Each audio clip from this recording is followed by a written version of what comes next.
Welcome back to Albus Explains. I am Albus, and today we will talk about a very difficult topic that I have chosen for I don't know why, but it came into my mind and I just had to do it, okay? Now the question for today is, why is there Satyameva Jayate written just below why is it part of our national emblem? Just below the Sarnath pillar, the four lions, why is it written Satyameva Jayate? Now, where does this Satyameva Jayate come from? Satyam Eva Jayate. Why does only truth triumph? We will look into that, and we will also look into what it means for a country to have Satyameva Jayate as its international identity. We will look into all that. So let's begin. Now I want to begin this video with a shlok from Brihadaranya Upanishad in its 15th chapter, verses 1 to 4, and that is हिरण्मयेन पात्रेण सत्यस्य अपिहितं मुखं तत्त्वं पुषन् अपावृणौ सत्य धर्माय द्रष्टये. Now what this means is, hiranmayena patrena means, hiranmayen means of gold, patrena means vessel. So a vessel of gold covers the face of truth. Satyasya apihitam mukham, it is blocking, apihitam, the mukham of Satya, it is blocking the face of truth. So the face of truth is blocked by a shining golden vessel, a shining golden lid. Tattvam pushan apavrunu. Pushan means someone who gives you poshan, who gives you nutrition, who takes care of you. In this context, in this shlok, it holds the meaning for the sun, but it can mean anything. It can mean any divine entity that you relate to. So tattvam pushan apavranu.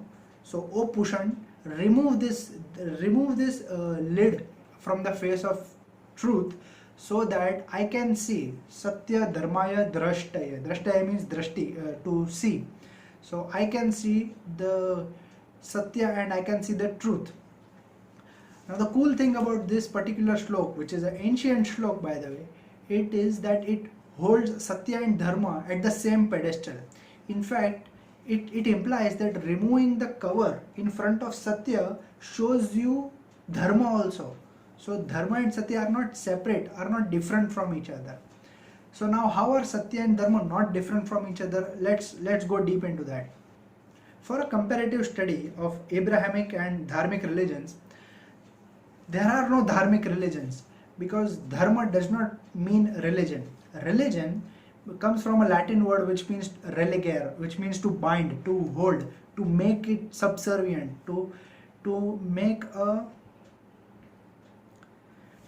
someone who does not question, who does not let's call it, who does not think, okay? While Dharma means something completely different. While Dharma by itself has no direct translation, because it is an extremely complicated phenomenon. For example, there are various types of Dharma. For example, the first type is Gun Dharma, or the property, which means it is the property of that object, is the Dharma of that object. For example, water has to boil at 100 degrees Celsius, 1 atmosphere. So it cannot not boil it. It is the property of water. In fact, one of the ways we identify that it is water is by checking that whether it boils at 100 degrees or not under 1 atmosphere. That shows that that is a property of water. It does not mean that water follows a particular religion as such, because Dharma does not mean religion. It is simply a property of water. Similarly, if I say that the sun looks yellow from earth, it is a property of sun. That is how we identify the sun. That is a inalienable fact, that it is what it is. It is merely its property. So that is what Gun Dharma means.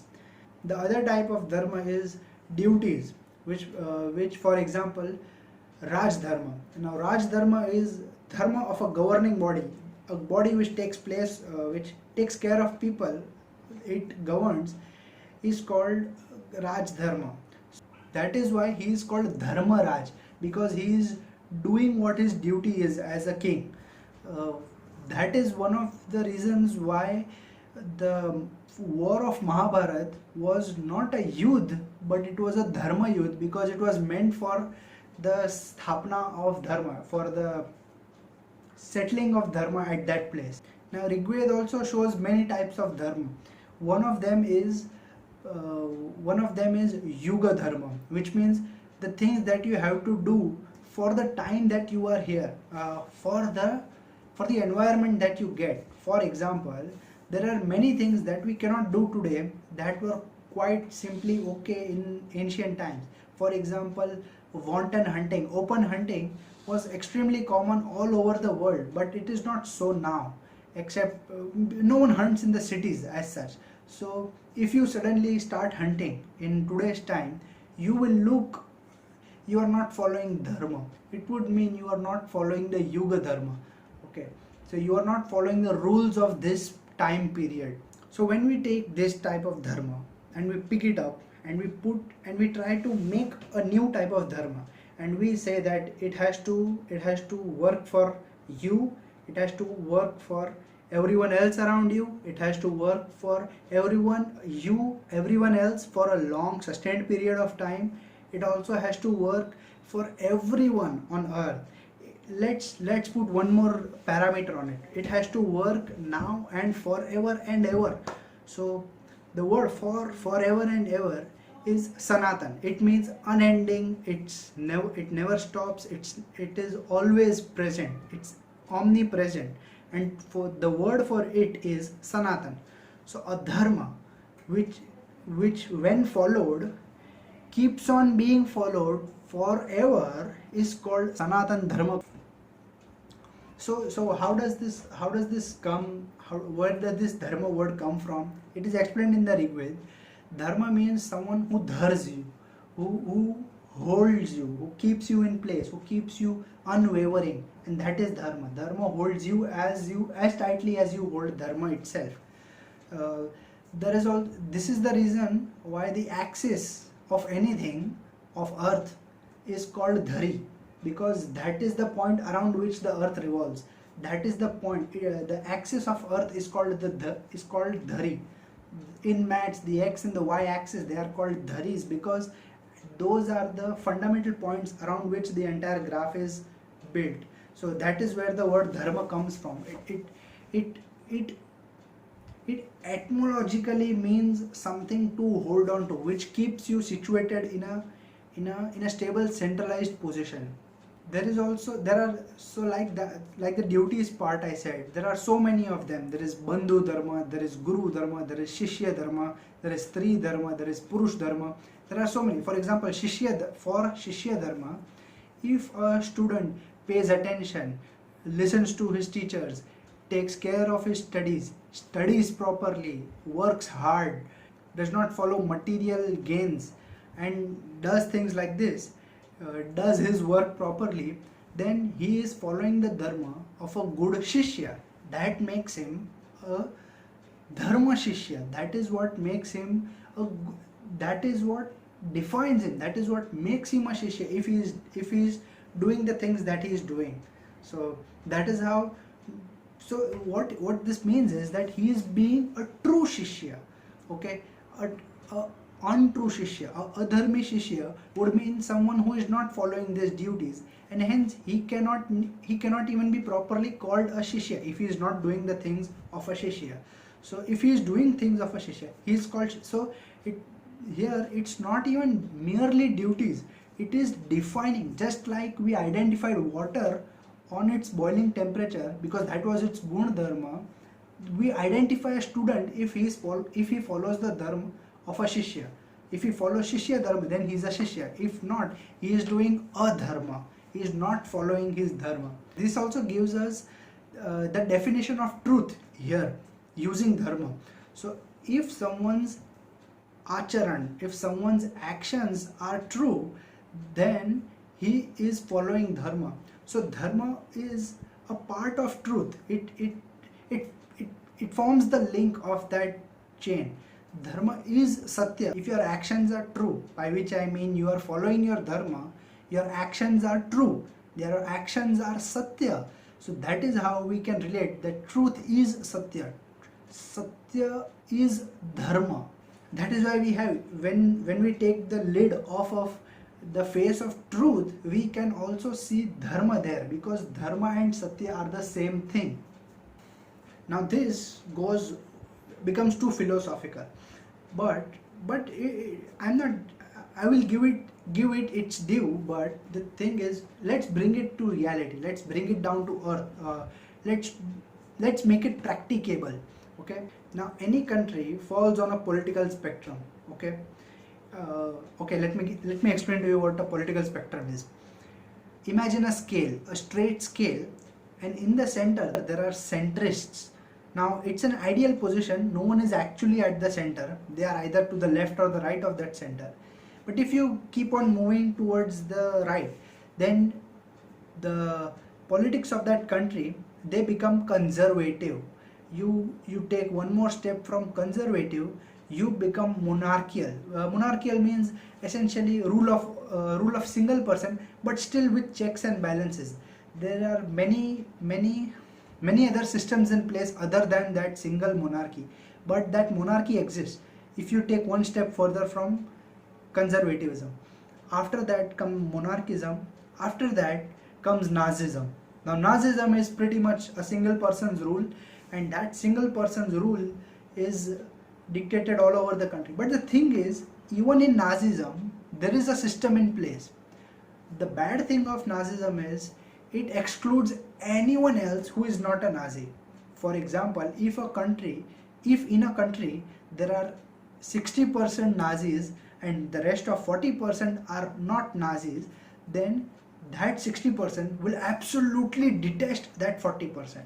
They will kill those 40%, which is exactly what happened in Hitler's Germany. Okay, between 1939 and 1945. That is exactly what happened in Germany at that time. The rest of that population was Jewish, so they killed the Jews. They killed the Jews. Okay, that is how it happened. There is a book written on this by Christopher Browning in the year 1980, and in that he explained. The book's name is Ordinary Men, and in that he explained how the people were pushed to follow Nazism. The entire country was forced to follow Nazism. Now there was no point of people not agreeing with Nazism, because at that point that was normal for them. The Nazis were normality. The killing of Jews had become normal at that point. It was normalized entirely for the Germans, at least. In that book, he shows a journey of a police battalion full of middle-aged men who were beyond the age where they could be fed the Nazi propaganda. They were not young, they were middle-aged, but still, for out of the love of their country, they did things that were extremely reprehensible, and they knew what they were doing were reprehensible. At that point, if anyone asked them what you are doing is bad, why are you doing it, they would say, we know that we know that what we are doing is bad, but if I leave, which they had the option to leave, if I leave right now, then my comrades, these friends that I have with me in this battalion, they would have to do things which otherwise I would have done. And so that is why I can't leave them and run away, and that is why out of this moral duty I have to do this. And this was not in a high horse fashion, this morality which they showed. They merely did this out of their love of their country, which was also true. They also did this out of following orders, which was also true. So this is what an extremely rightist government does to a person and a country as such. Now the end of that could not be seen, mainly because Hitler shot himself, but otherwise, let's see the other side of the spectrum.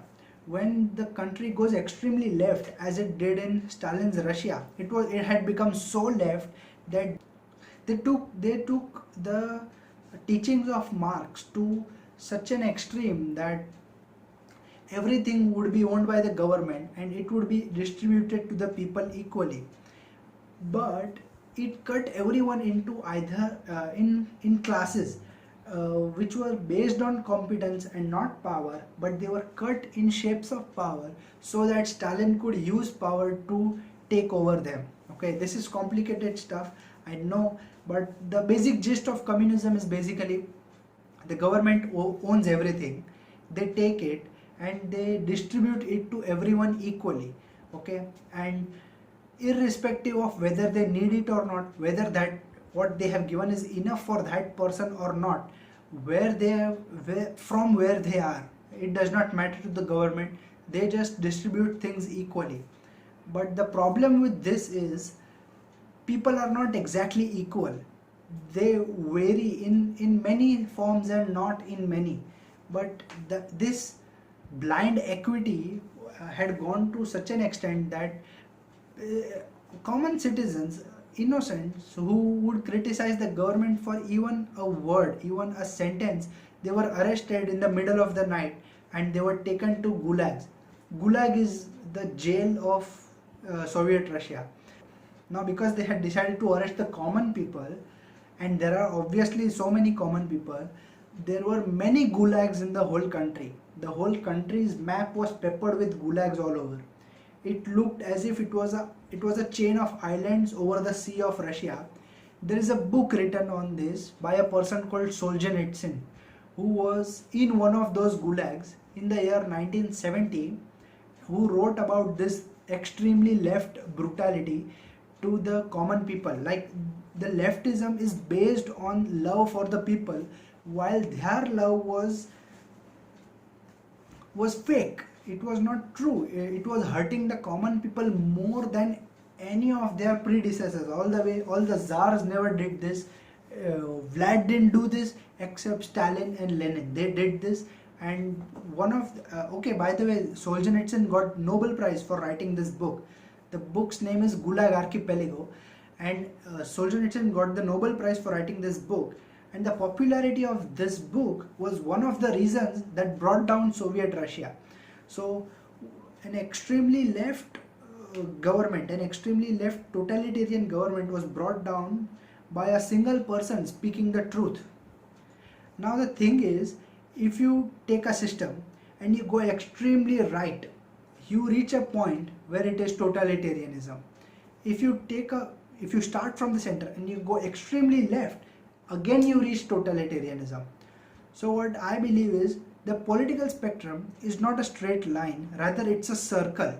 So if you stray too far from the center, you will end up at a point where all the power goes into the hands of a few or a single person, and after the death or whatever after losing the power from that single person, the entire state falls into anarchy.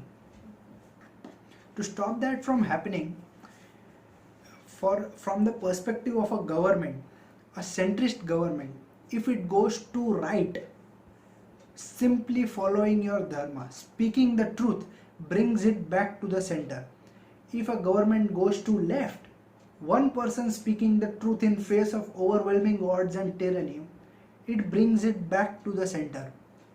Now, obviously, this central point cannot be held all the time. It will always wave around this central point. But we want that it moves around the central point as many times as it can, so we know that we are around the center. So that is why we as a country adopted this emblem as Satyameva Jayate, because extreme left and the horrors of extreme rightism and the horrors of extreme leftism can be beaten by truth. So as a country, it is a good thing to remember that Satyameva Jayate. At any point in life, at any point of a singular person, of an institution, or even a country, if you are faced with something that you do not like, if you are faced with some obstacle, or you are faced with downright evil, that point your weapon is truth, and merely by following truth, whatever that may be, you will win. That is what this Satyameva Jayate means. Madan Mohan Malviya, who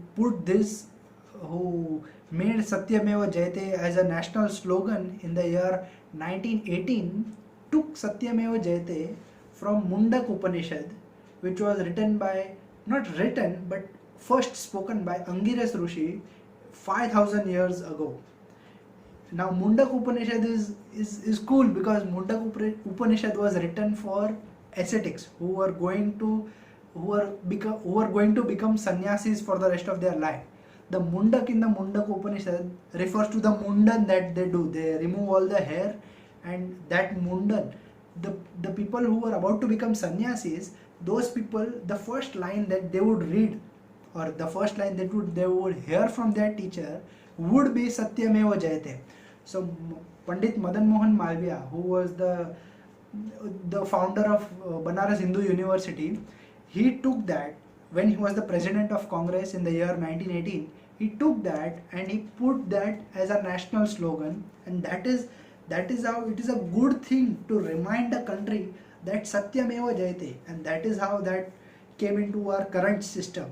And that is why when you look at the emblem of India, those four lions of bravery of Ashoka Chakra, made in the year 250 BC at Sarnath, Varanasi, standing atop four animals: lion from the north, horse from the west, elephant from the east, and bull from the south, standing around the Dharma Chakra, that circle in the middle of our national flag and our national emblem. That is not the circle of time, but that is the circle of Dharma. And to keep that circle where it is, to keep it stable, to keep it from breaking, we must speak the truth. This is where I shall stop.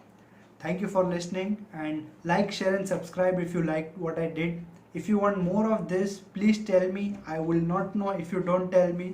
So I guess I will stop talking. Thank you.